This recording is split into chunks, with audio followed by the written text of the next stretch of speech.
And going back to it, the back display is really one of the main selling points of this. And the reason why this would even matter for people is because if you have an addiction to phones. Hey, how's it going, guys? This is the all-new B40 5G new smartphone. I've never heard of this brand before. They sent this out for an unbiased video, so I do appreciate them for that. This goes for $300 brand new, but it is on sale for $249.99 on Amazon. Back here we have most of the specs, including the exact model number. It has a 6.7-inch AMOLED FHD Plus display, 2400 by 1080, kind of an odd resolution, I want to say, but at the same time, it should be relatively sharp. And then the back has a 1.58-inch AMOLED display. It doesn't really matter to me whether or not it's AMOLED, that's secondary display. Then there's an octa-core CPU up to 2.5 gigahertz, and then 8 gigabytes of RAM, as well as 256 gigabytes of internal storage, which is really nice. And then a 5,000 milliamp hour battery. That's kind of the standard that I've seen on mid-range smartphones. By the way, I do want to mention that I'm not familiar with the current market on if there are better smartphones out there or worse. I haven't done my research, so definitely take this with a grain of salt. I'm only going to be reviewing this alone, not really comparing it with anything else. But anyways, here's the smartphone itself. It is protruding on the top here, mainly due to that little screen. It turns on with just 2 buttons, and I do have it on already. The 2 cameras on the back, which look kind of nice, a 64 megapixel AI camera with a flash. And then there is a front camera. The front camera along with, I want to say there might be a speakerphone on top there. We'll take a look at the smartphone more in just a bit, but here's everything else that comes in the box, including a 30-watt fast charger. I guess it's 33 watt is the max output. It's USB-C to C, so you do have that cable that it comes with, along with a soft case. It's kind of nice the case comes with it, because I'm not sure if you'll be able to find one that has an opening just like this, the same as the new phone. This seems very unique. The phone itself feels kind of thick, and as you can tell on the back here, it can easily catch fingerprints. The back is made of plastic, while the side is more so, it feels like premium aluminum. On the top, it seems like we have a microphone. On the right side, we have the volume keys, power button next to each other, and there's no way to distinguish these two except by size. On the bottom, we have one speaker grill. It looks like it's a very poor speaker grill. And then a USB-C port, as well as that's either a reset button or microphone. Then we have the SIM tray with 2 SIM slots. And going back to it, the back display is really one of the main selling points of this. And the reason why this would even matter for people is because if you have an addiction to phones and you check your phone at nighttime like me, the benefit of having this back here is that it kind of prevents you from seeing any distractions. Like, I can see the time here by double tapping. Over here, it also shows like a pedometer, but I don't think these pedometers are normally accurate. Of course, the date is well on top, and then down here is the battery life. And I can switch from left to right to go to music, switch again to go to the camera, and then I can take a photo from here.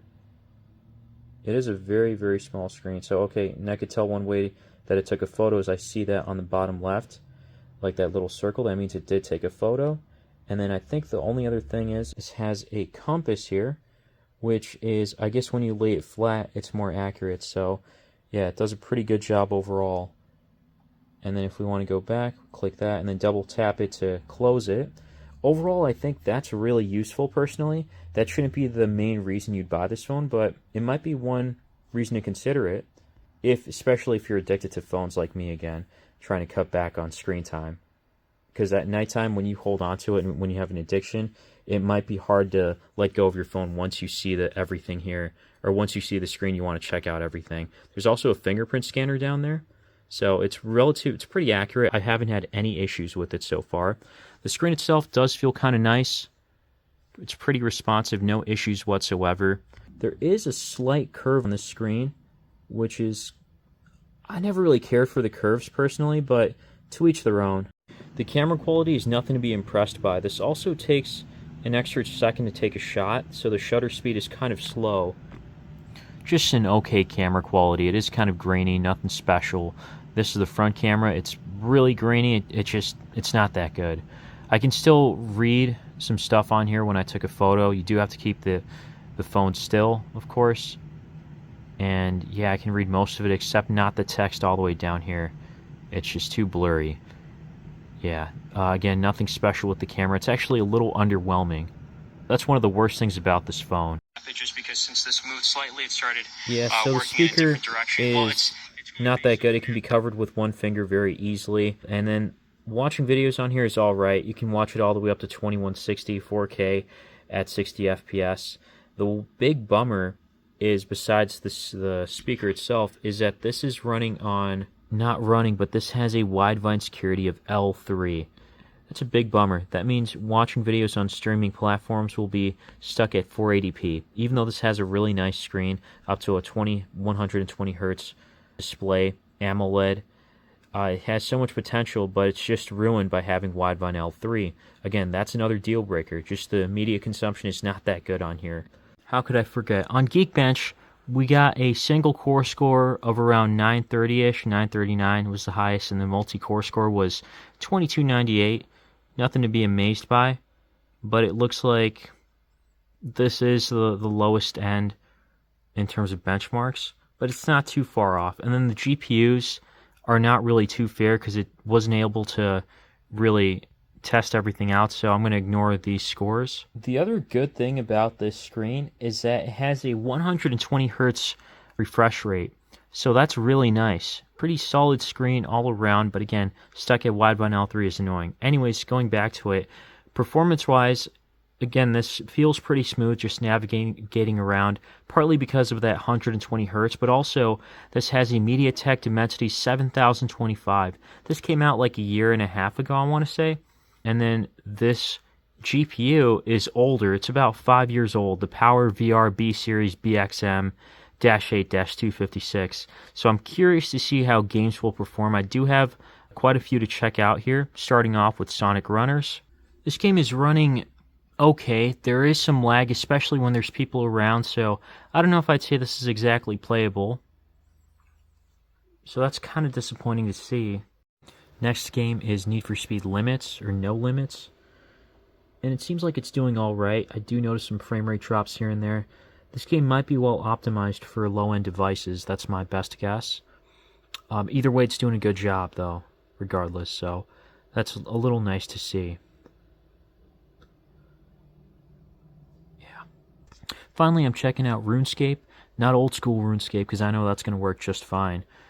But this is unfortunately, RuneScape 3D is not loading properly. I've tried to reset the cache, restart it, change the graphic settings to the minimum, and unfortunately I'm not having any luck with anything. So I'm going to assume maybe this isn't really playable because there's some type of bug.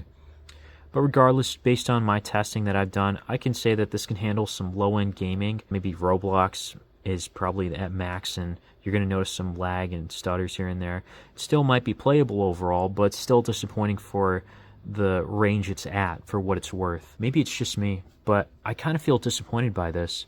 Yeah, for, what was it, $299 was MSRP, now it's going for $249 or $250, and this doesn't really do anything too well. Like, of course, basic tasks will be alright, but then why not go for like $100 phone at that point?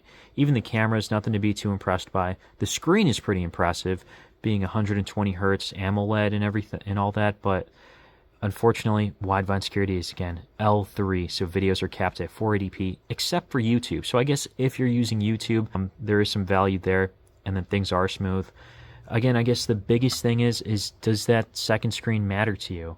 Maybe for a small number of people, like myself, if I'm trying to cut back on screen time, especially at nighttime, if you have a phone addiction like me, then this might be an option, because I've seen foldable phones and ones with double screens cost a lot more. So this is not bad, but I don't know if it's worth that much otherwise for most other people. But let me know what you guys think. Is this something you'd consider? I'd love to hear your thoughts. Is there anything I missed out on too? Because if I did, please let me know. Either way, guys, stay tuned for more on budget tablets and smartphones, and I'll see you guys in the next one.